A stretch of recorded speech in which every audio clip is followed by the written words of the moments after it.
Bueno, ¿qué tal? Esta es otra entrega de Pensándonos a nosotros mismos. Estamos con el profesor Mario Burkun para mirar qué es lo que está pasando en nuestra Suramérica. Varios acontecimientos realmente mueven el tablero, desde la enfermedad del presidente de Venezuela, la situación del Mercosur, Ecuador se incorpora o no se incorpora. Contanos tu visión, Mario, de cuál es la realidad de hoy de esta Suramérica. A futuro, hoy y a futuro, Sudamérica está avanzando muchísimo. El análisis es muy positivo. Los procesos que venían desarrollándose a través de toda la historia del Mercosur se han consolidado y al mismo tiempo se ha ampliado mucho el espectro porque hay varios países que quieren incorporarse al Mercosur, pero ya no en lo que fue el origen del Mercosur, que fue la filosofía de un mercado interno libre, con un arancel externo común. ¿Eso qué significa? Una barrera desde el punto de vista de la entrada y salida de productos hacia terceros países, y adentro del mercado se ampliaba el mercado para mejorar las posibilidades comerciales de los distintos sectores privados, de las empresas e incluso de los estados entre sí. Esto se ha ampliado ahora con el deseo y ya la efectivización de la entrada de Venezuela al Mercosur, de la incorporación de Bolivia prácticamente de manera definitiva, y de la demanda de Ecuador también de incorporarse. O sea que prácticamente Ecuador todavía está un poco demorado. Ecuador está más demorado, tiene que resolver problemas internos y hacer sus peticiones formales correctamente, pero su presidente tiene el deseo de incorporarse. Tiene que afrontar también un proceso electoral o su continuidad, pero es un proceso bastante consolidado el político de Ecuador. A ver, para que nuestra audiencia tome dimensión de qué se trata. Bueno, hablamos de países.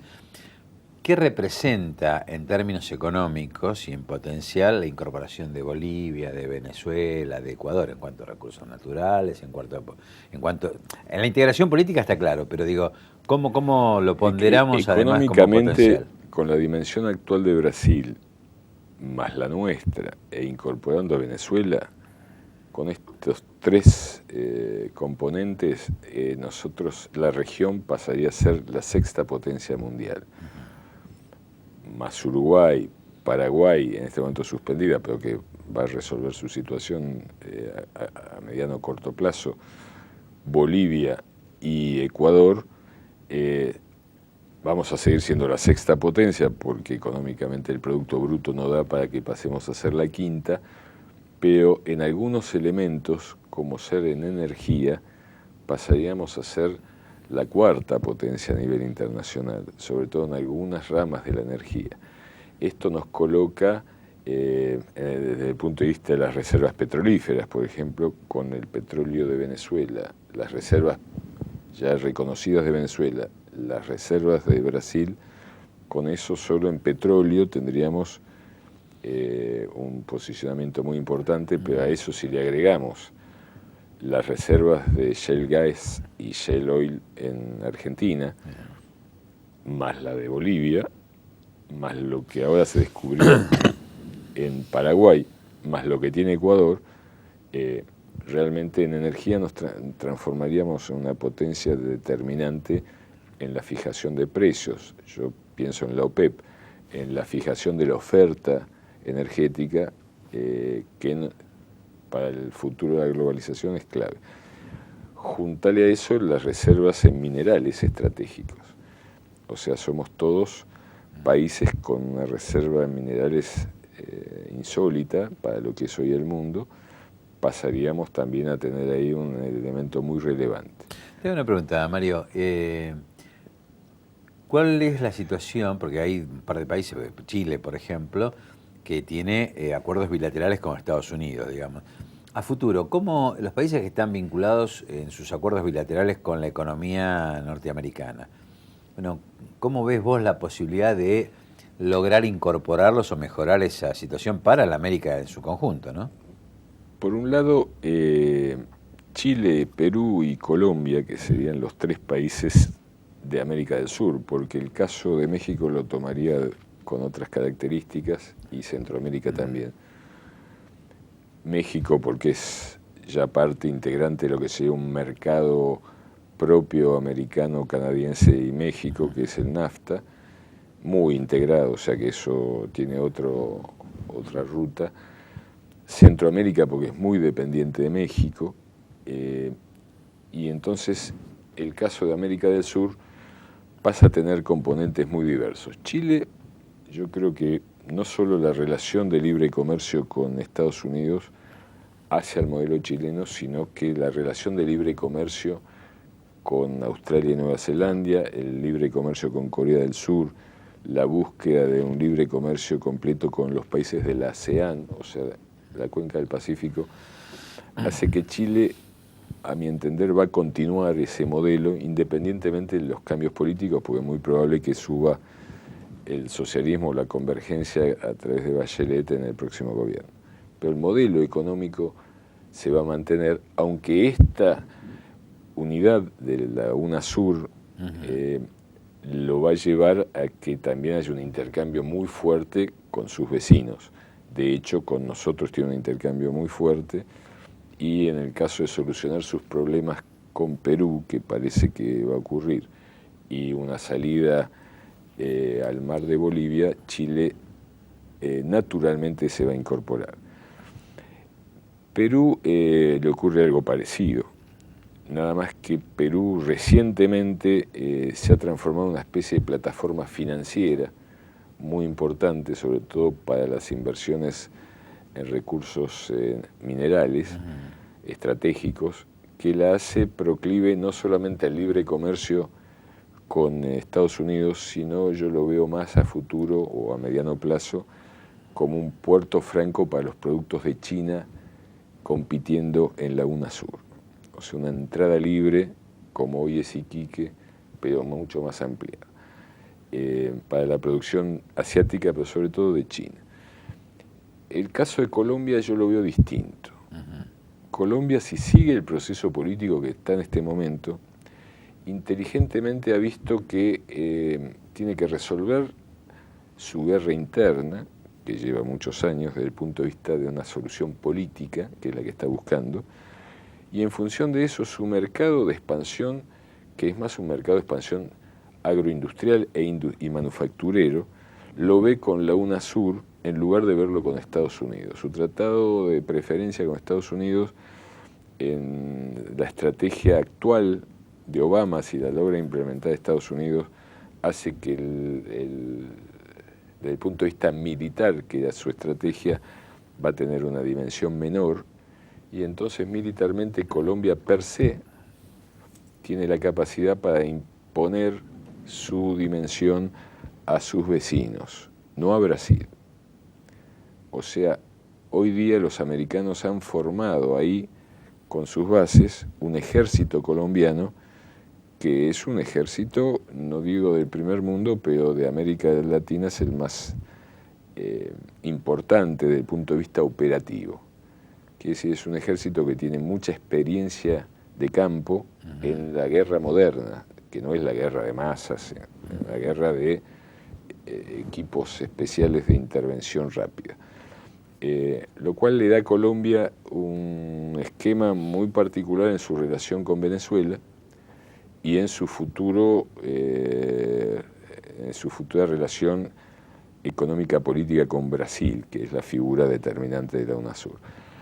¿Por qué con Venezuela? Porque un intercambio de energía y de minerales de Venezuela hacia Colombia y de manufactura de Colombia a Venezuela sería una especie de submercado regional interesante. Pues estás tocando el tema de Venezuela y en estos días, bueno, está en una situación de salud grave, una figura realmente importante en América y en su propio país, que es el presidente de Venezuela. ¿Cómo crees que puede impactar esta situación, sea que se tenga que alejar por problemas de salud o que no pueda continuar Hugo Chávez al frente de Venezuela? A mí me da la sensación de que Chávez construyó, con su modalidad caribeña, una continuidad muy importante desde el punto de vista de las masas. O sea, con Chávez o sin Chávez, esa población va a votar mayoritariamente por la continuidad de las líneas estratégicas en política y en economía que tiene Venezuela.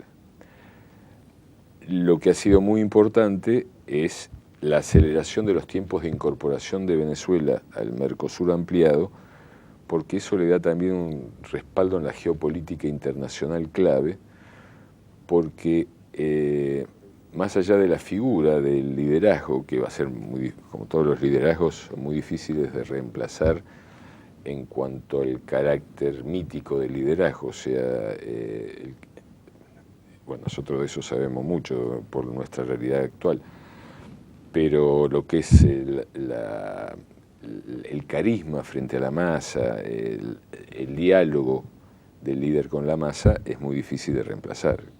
En cambio, ha dejado una continuidad política en la cúpula de su gobierno y una continuidad llamémoslo, en la voluntad y la determinación del voto popular y de la población.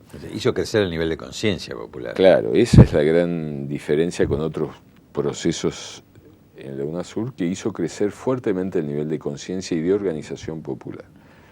Ahora, y de formación de cuadros, de formación de dirigentes, ahora está en el proceso de las comunas, etcétera, etcétera.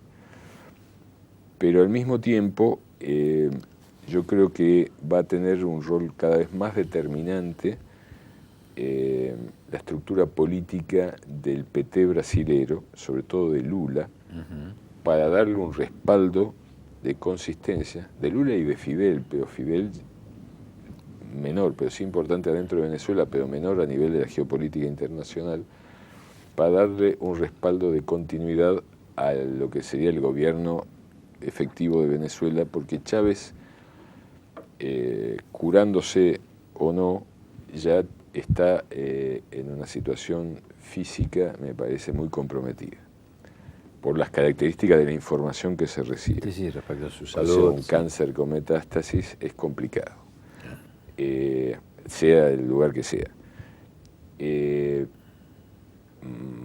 Más el desgaste que produce la quimio, la radioterapia, más 4 operaciones, es como para que maneje el poder atrás del trono, más que en el día a día de la gestión gubernamental de cualquier país y sobre todo de Venezuela. Hay otro segundo elemento, que Estados Unidos ha desarrollado muchísimo esta estructura del shale gas, y hay un recambio después de la crisis del 2008 del tipo de consumo energético americano que hace que tenga la capacidad de quebrar el sistema de importaciones de petróleo de Venezuela. Esto lleva a que Venezuela necesite un mercado ampliado a nivel energético que se lo puede dar la UNASUR, o sea que pasa a ser prioritaria para Venezuela la incorporación al Mercosur, lo cual fortalece por un lado el Mercosur, pero también genera una base de sustento entre las empresas energéticas de la región, muy importante para una intervención frente a terceros países, o sea, para el mercado internacional. O sea, una unificación de PDVSA con Petrobras y YPF, más Petróleos de Bolivia. No me quiero olvidar, porque en una reunión del Mercosur no cité la ANCAP, la compañía uruguaya, y se ofendieron los uruguayos, porque ellos consideran que es una compañía muy fuerte, pero digamos, no la cité por la dimensión de las reservas y del tipo de explotación, pero digamos, todo eso unificado genera una empresa cuasi monopólica en el mercado de la oferta energética internacional. Esto sumado a las reservas de petróleo que pueden ser negociadas con la incorporación de tipo Gazprom de los, o Lukoil de los rusos, o empresas incluso americanas fuera de las que importan tradicionalmente a Estados Unidos, para la cuenca del Orinoco, o incluso nuestro avance tecnológico, porque Argentina lo que puede aportar a esa unificación del Mercosur mucho es el nivel tecnológico que tenemos en el desarrollo, no solo en energía, sino también en manufactura, en industria, en agricultura.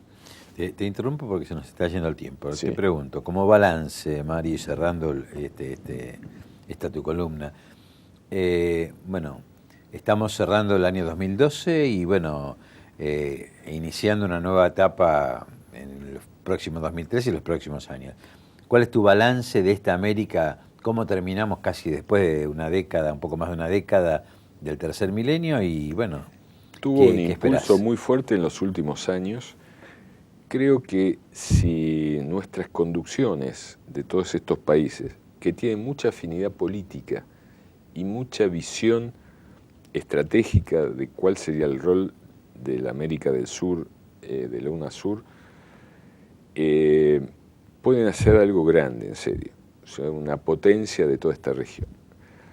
Mi única, como siempre, el pensamiento crítico, hay muchas distracciones con pequeñas cosas. Entonces hay que limpiar las pequeñeces y tener imagen de grandeza. Creo que eso es fundamental.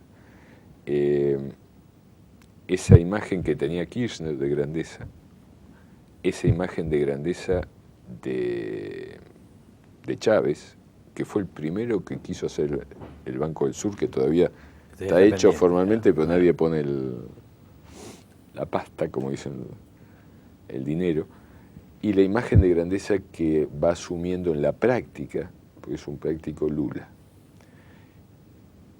Eso hace que pequeños detalles menores tengan que ser dejados de lado. Como diría un viejo filósofo, el viejo profesor, que el árbol, son las pequeñeces, no impide ver el bosque. Dediquémonos al bosque de esta América del Sur. Es un bosque que tiene mucho futuro y sobre todo porque nuestra cultura y nuestra relación antropológica lleva a la unificación, lleva a un estado común, compartido, solidario, fraterno, comunitario, que creo que son las premisas. O sea, eliminar esa imagen de subimperialismo que podemos tener con Brasil, eliminar esa imagen de conflictos regionales por metros de terreno, como las dificultades entre Bolivia para salir al mar, eliminar los resabios históricos de las peleas, porque ahora Paraguay descubrió petróleo, pero esa fuente está en nuestro Chaco y también en el Chaco boliviano, que fue la fuente de la guerra entre Paraguay y Bolivia en su momento. Todo eso, nuestros resquemores fronterizos, que ya están bastante superados con los chilenos, todo eso hay que sacarlo de lado. Bueno, despedimos este programa con la esperanza de seguir avanzando en esta construcción que tanto soñamos, que a veces se demoró y que parece que vamos por la buena senda. Gracias, Mario Burkun, y nos vemos en otro Pensándonos. Gracias a vos y a tu audiencia.